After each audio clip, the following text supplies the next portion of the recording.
This isn't just ordinary radio. This is organically reared, individually packed, 100% homegrown community radio. KVfm 87.7, putting the vision back into Kensington.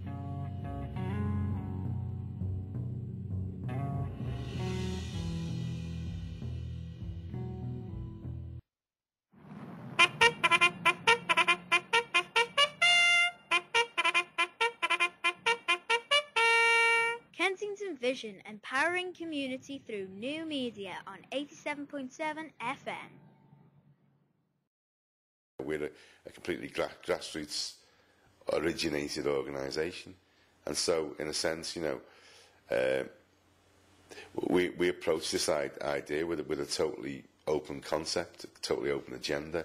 We weren't trying to sell our services. We didn't come to it with any particular thing that we wanted to sell, except we wanted to sell the community and the people in the community as a positive thing. Likely Alliance is a community engagement group. It's about bringing groups together, getting them to network, getting them to talk.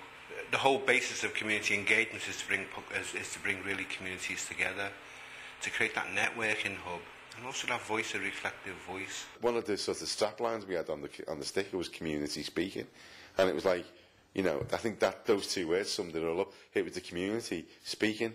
The aim is just to create a community voice, a collective community voice, and one that's also very reflective of it. There are very few projects that bring so many different elements of the community together.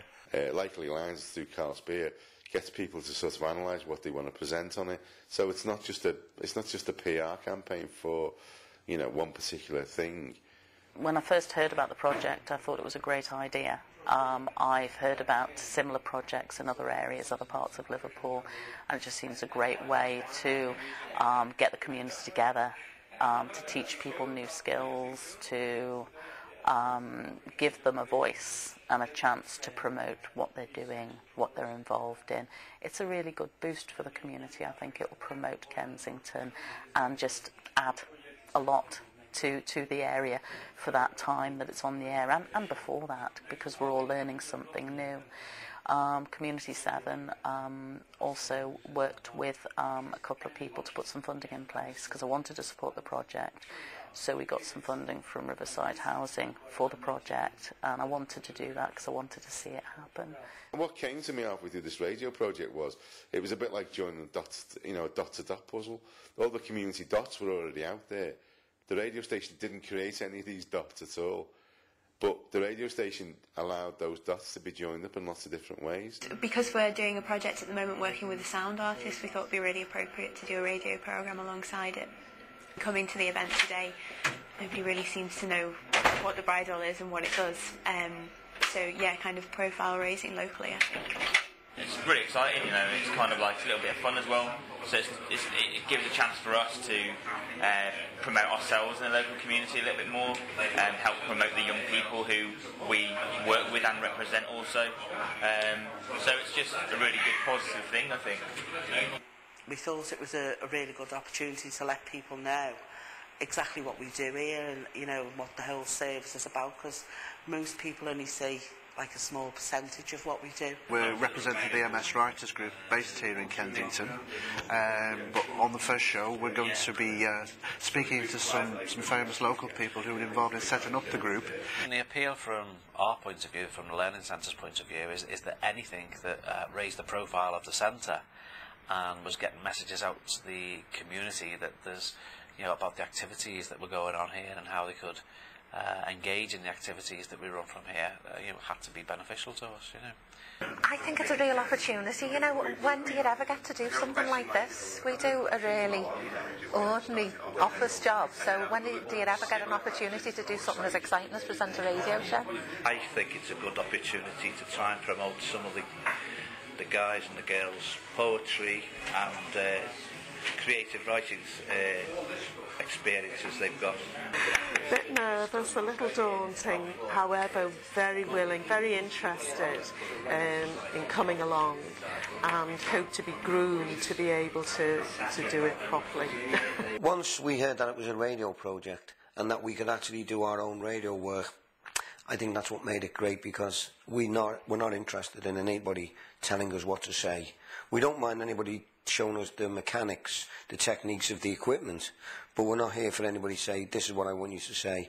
We're not here to gag young people or to use them as puppets. So the concept of the radio show being, first of all, our voice was fantastic. People think that the radio station is just it, and really that's just the tip of the iceberg.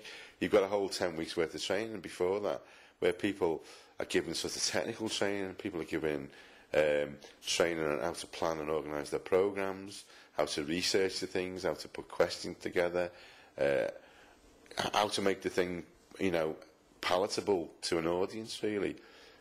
The first session's always very hyper. Everyone's, oh, this is dead exciting, and I've never done this before.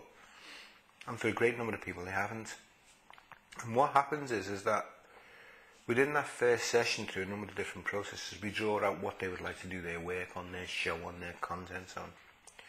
We don't worry about how many shows they can do at that time, more or less getting the ideas out of their head. So we're using a lot of different ways of doing that.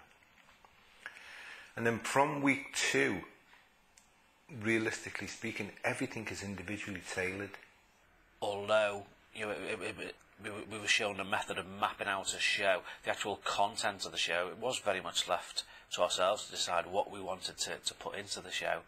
It was down to us what we put in it. If we didn't want to, you know, if we wanted to talk a load of gobbledygook and just have music and just the odd talk, it was, we could do what we wanted really within reason, obviously, and it was just that we were guided rather than you know, it wasn't you've got to do this, you've got to do that.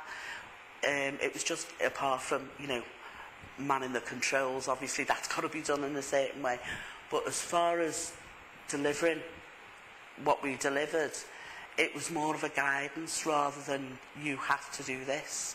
And both Dave and Carl were very clever in the way they guided you as well, I thought. It was a case of, why don't you try this to see if this works, or, you know, why don't you have a go at that, and the encouragement was there all the time. The school thought the children would enjoy the radio programme, but obviously it would link into their literacy, for their communication skills, building their self-esteem, self-confidence. They've a lot of problem solving that they have to do when they're actually taking control of their own show and organising